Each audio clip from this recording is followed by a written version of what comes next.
YTN 라디오 이동현 뉴스 정면 승부 4부 시작합니다.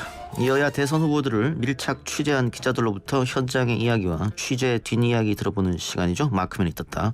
먼저 더불어민주당 이재명 후보 마크맨 만나봅니다. 오마이뉴스 박종원 기자 연결합니다. 박 기자님 안녕하십니까? 네, 안녕하십니까? 자, 대선이 있는 해기 때문에 여야 대선 후보들이 새해 첫날부터 바쁘게 움직였던데요. 이재명 후보는 새해를 맞아 어떤 행보를 보였습니까? 네, 새해 첫날 오전 7시 50분 전 세계 10여 개국 교민들과의 랜선 일출 행사 이걸 가졌는데요.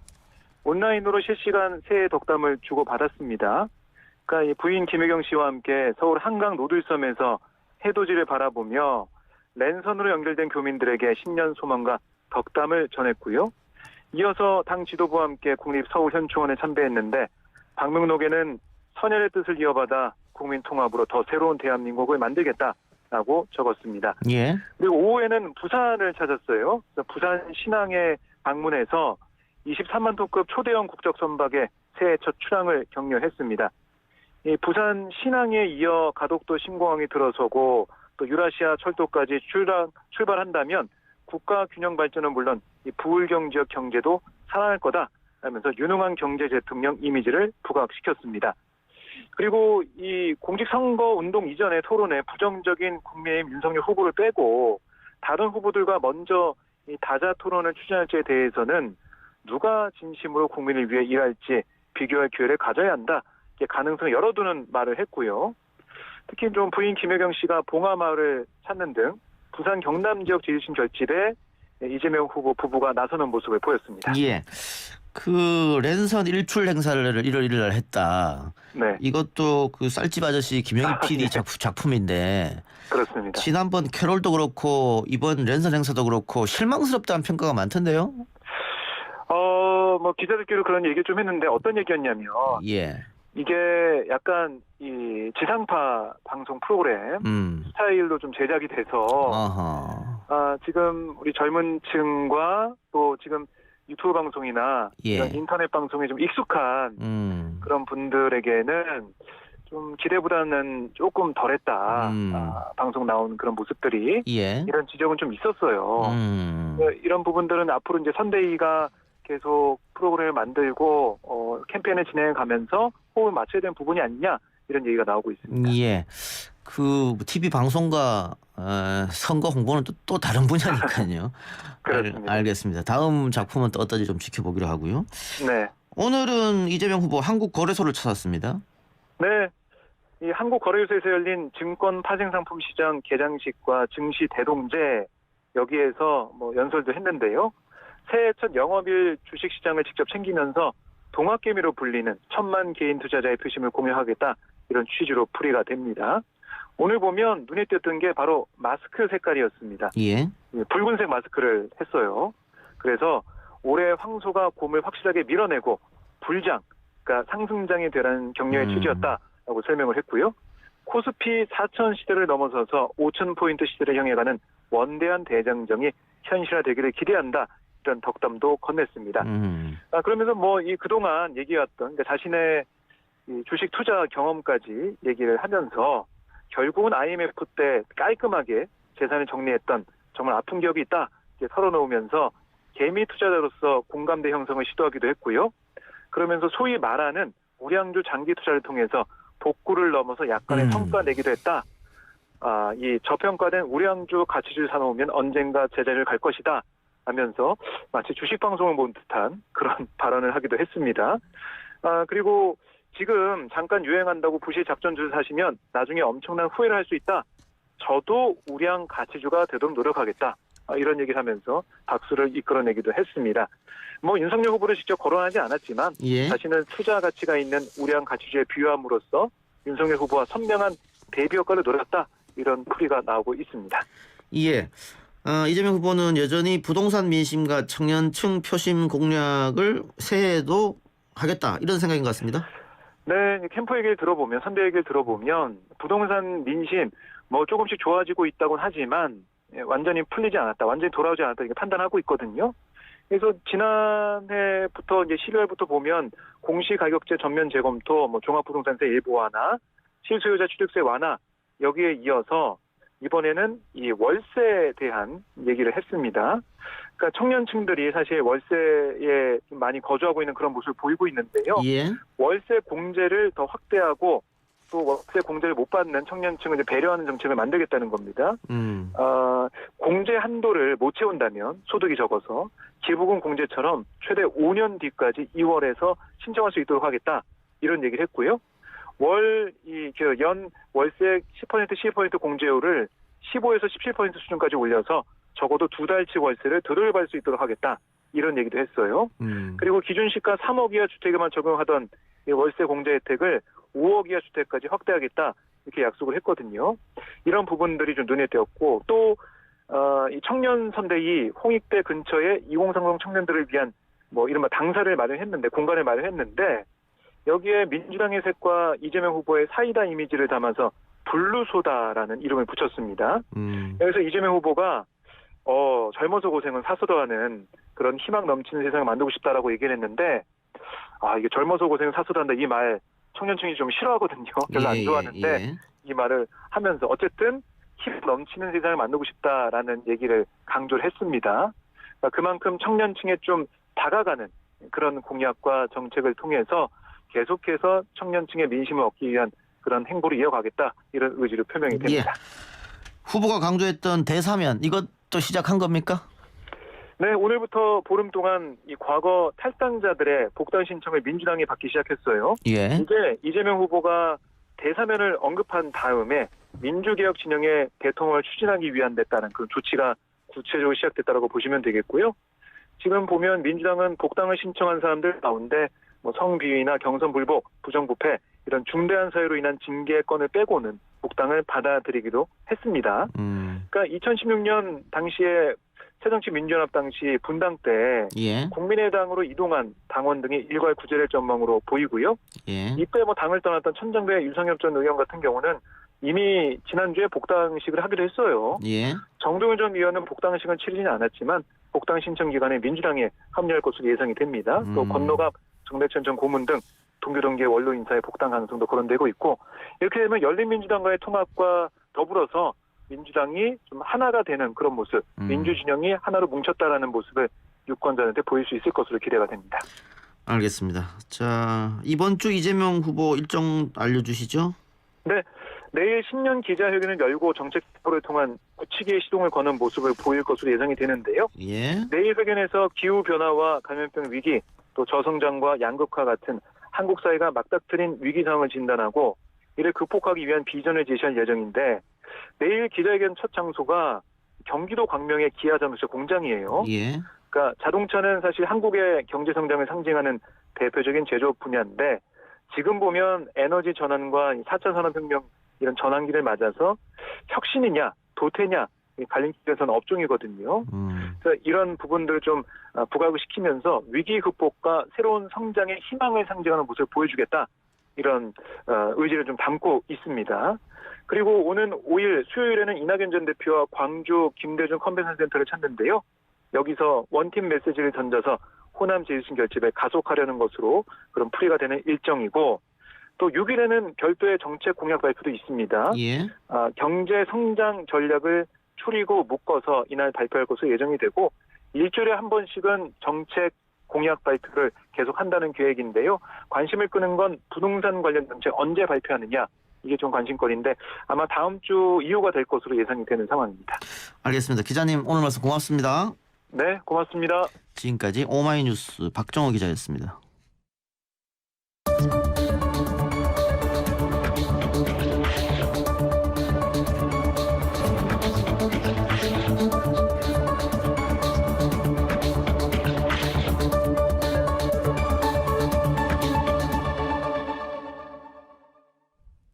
다음은 국민의힘 윤석열 후보 마크맨 만나봅니다. 시사저널 이원석 기자 연결합니다. 이 기자님 안녕하십니까?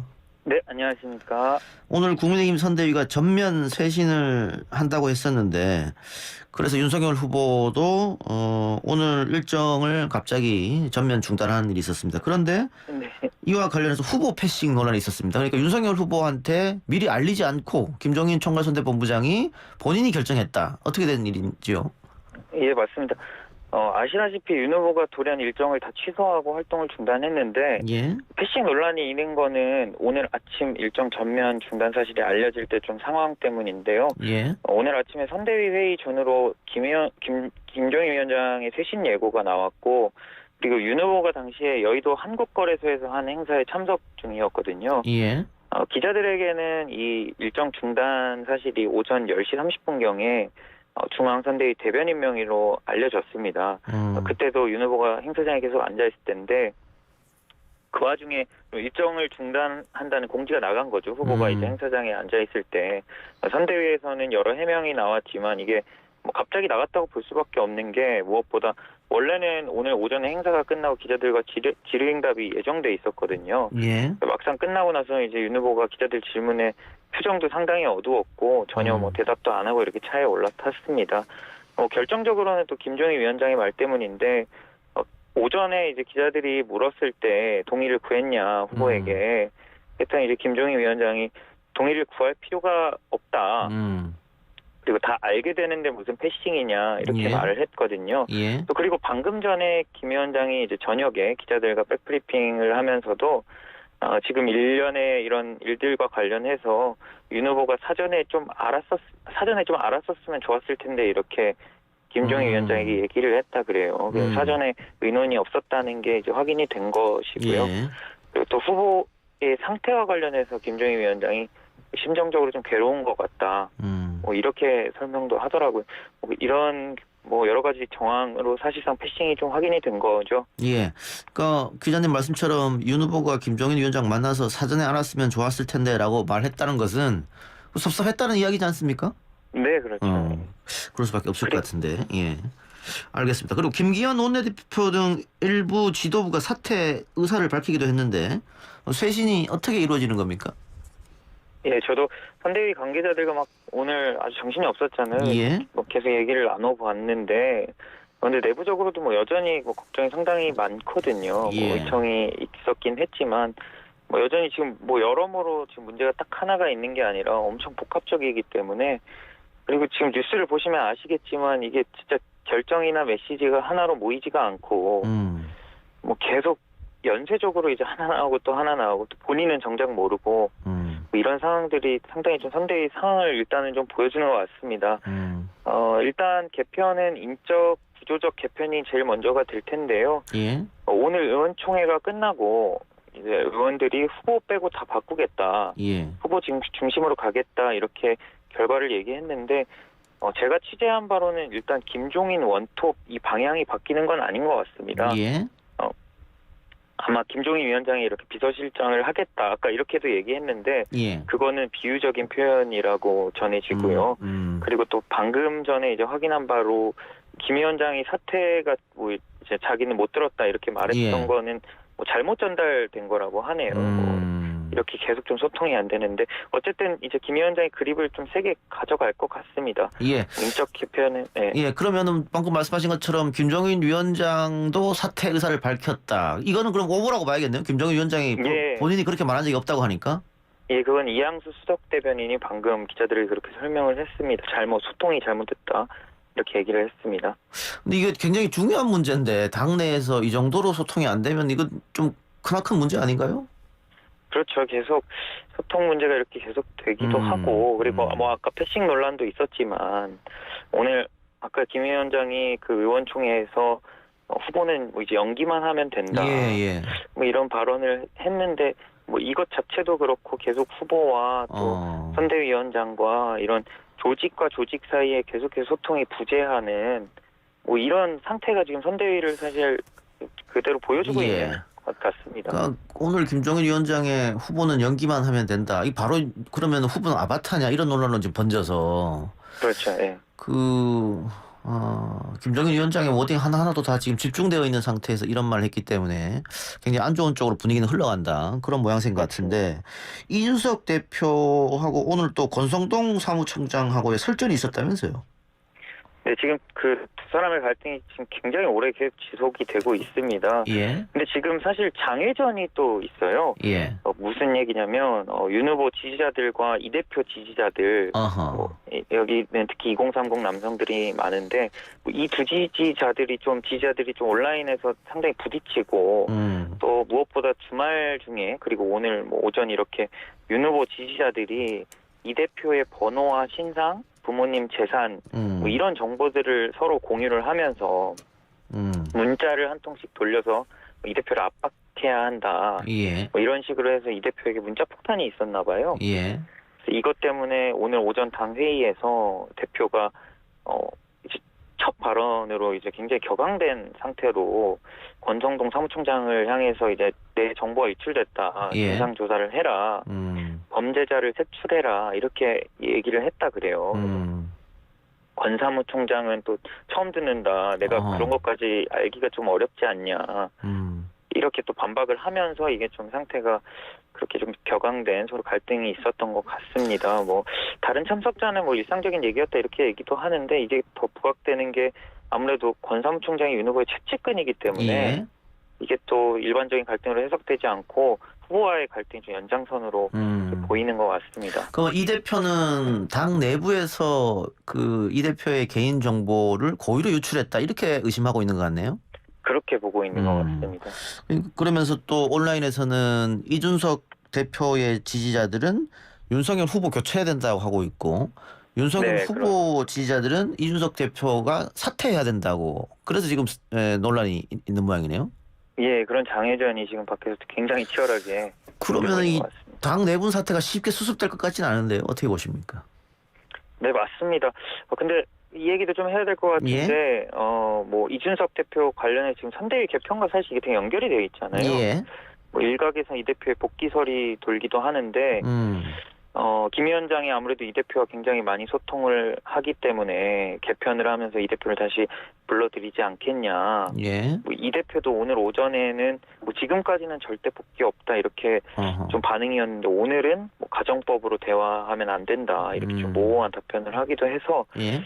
뭐 좀 이 대표의 복귀설도 뭐 조금은 가능성이 있어 보입니다. 하지만 뭐 장외에서뿐만 아니라 지금 당내에서 이 대표 책임론이 상당하거든요. 예.